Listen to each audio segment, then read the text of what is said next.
Hello and welcome to the lecture for part 2 of chapter 5. This one will be a little bit more brief than the previous lecture.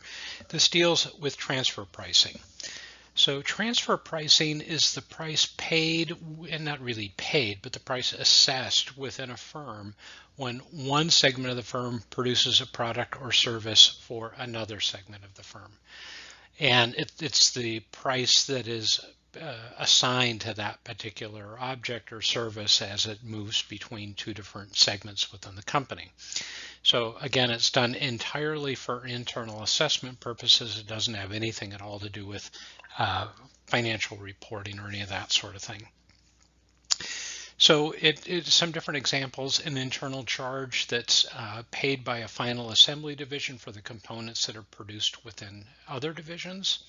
It could be service fees for service departments that provide services like HR services or whatever to other parts of the company, or it could be cost allocations. But the one that I want to talk about the most is the first example there, about the prices that are charged within a company.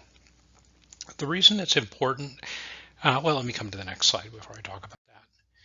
So it can be used for performance measurement, and this is really key. So a lot of companies, really any kind of company that has multiple divisions where there's manufacturing and distribution going on, the manufacturing firm is going to have an internal price that it sells the product to the distribution departments for final sale to the customer.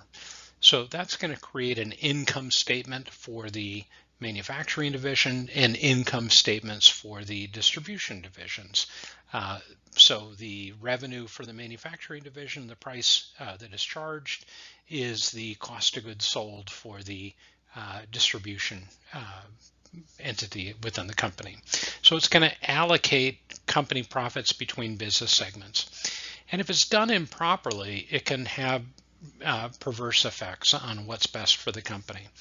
As an example, if I'm a manufacturing company and I'm making widgets and I charge $10 for every widget to the distribution department, and they in turn sell to customers for $13, well, if they can buy that widget and say that in that $10 price, maybe I have an $8 cost, so I'm making $2 on each one of those.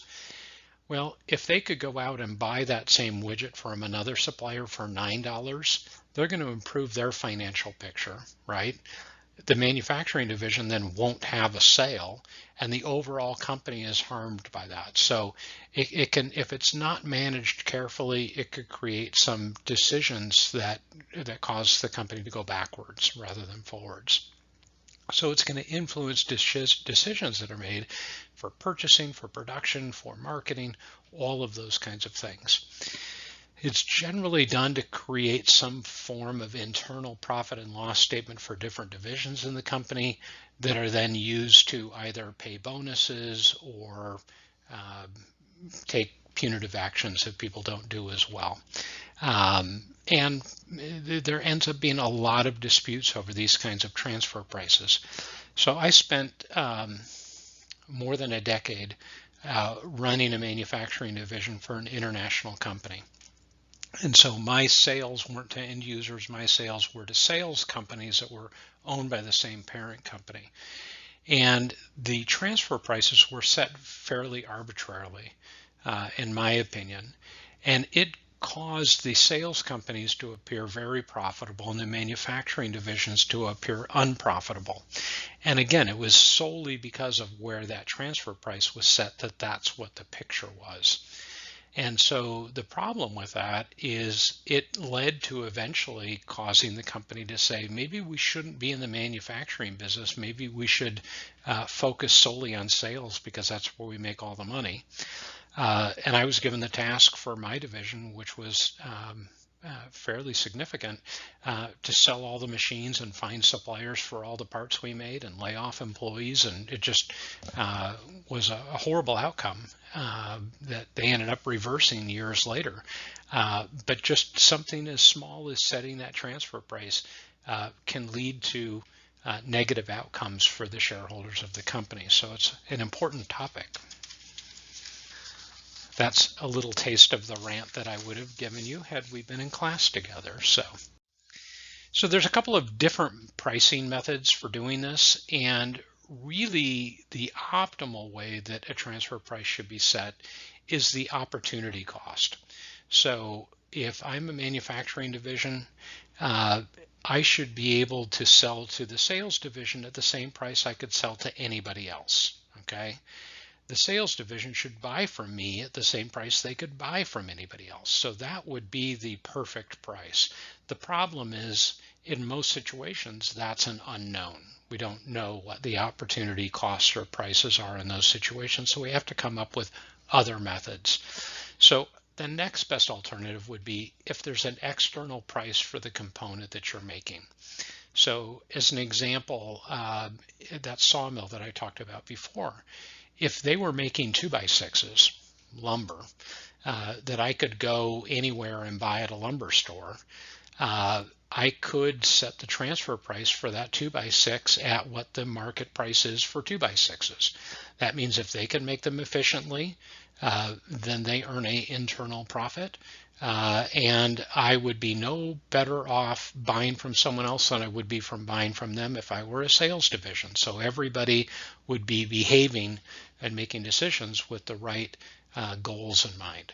The problem is, a lot of times, if you're making a sub-assembly for a final product or something like that, there is no external market for that. You can't buy it somewhere else or sell it somewhere else. So you can't use that method unless it's a commodity. Another way to do it would be to use the variable cost of production. So what is the basically the direct labor and the direct material on the product, and charge that to the sales division. The problem with that is that means that the manufacturing division will never cover their fixed cost, so they'll always be seen as unprofitable, which they could be judged harshly for that. At a very minimum, it could be demoralizing to run a division and do the best you can and always show a loss. The other way to do it is the full cost of production. So to take the average fixed cost or the budgeted fixed cost plus variable cost and charge that to the sales division. The problem with that is there really isn't an incentive then for the manufacturing manager to bring their costs down, because whatever their costs are, it's going to be transferred. They're almost guaranteed to make a profit regardless of what they do. So that also distorts the motivations that exist within the system. So oftentimes, because of all of those shortcomings in the first three that are listed there, it ends up falling to the parties negotiating between themselves. And I've been in that position before as well. The problem is, if you're the one negotiating from a position of weakness, maybe your division is the one showing losses and you want to increase the transfer price. I've been told that I should spend more effort trying to run my division more efficiently, as opposed to spending efforts trying to manipulate transfer prices. Okay, so you can be seen as kind of whining about which pocket the money goes into, which is not a good position to argue from my own experience. So negotiating prices between parties, they generally don't have the same power in the relationship, so it's not a really fair negotiation, and usually senior management has to intervene, and it just kind of a generally unpleasant way to do things. So, but those are the kind of the pitfalls. Every company, like I mentioned before, that has multiple divisions and has product moving between them or services moving between them is going to deal with this issue. And I think the impression that I got from the book is there's no real perfect way to do it. But there's things to consider, and at least consider what the ramifications are of the path that you do choose when you do that. So the last thing I want to talk about is international transfers. So it's very common also for companies to have manufacturing divisions in some countries and have sales divisions in other countries. So now there's transfer pricing that is having tax implications. If I have a manufacturing facility in the US and I'm selling product to Europe, there's going to be a price that's charged from the US subsidiary to the European subsidiary. That's going to cause me to have net income in the US that I pay tax on, and it's going to cause them to have net income in the European country that they pay tax on. Now, if the tax rates are the same, then it doesn't really matter where I set that transfer price because the total tax paid by the company is going to be the same. If we have a situation where the tax rate, say in Sweden, where I'm selling product, is 40%, and the tax rate in the US is now 21%, now it makes sense for me to set that transfer price high because I want to have as much profit as possible in the US where the tax rate is low and less profit in Sweden where the tax rate is high. So by adjusting the transfer price relative to where the tax rates are, I can minimize the tax paid by the overall company. So the problem with this thinking is that, and of course I could do the opposite if I had a higher tax rate in the US than where I was selling the product. The problem with this is the taxing authorities in different countries have gotten wise to this scheme. And they have rules in place that allow you or that disallow you arbitrarily setting transfer pricing just to avoid tax. So it's something that really what I want you to take from that is that there can be strategies to minimize overall international tax, but that you have to be very aware and in many cases rely upon tax experts in those countries to tell you what you can and can't do. That's important. So that's the end of the lecture for part 2. I mentioned this would be a shorter one.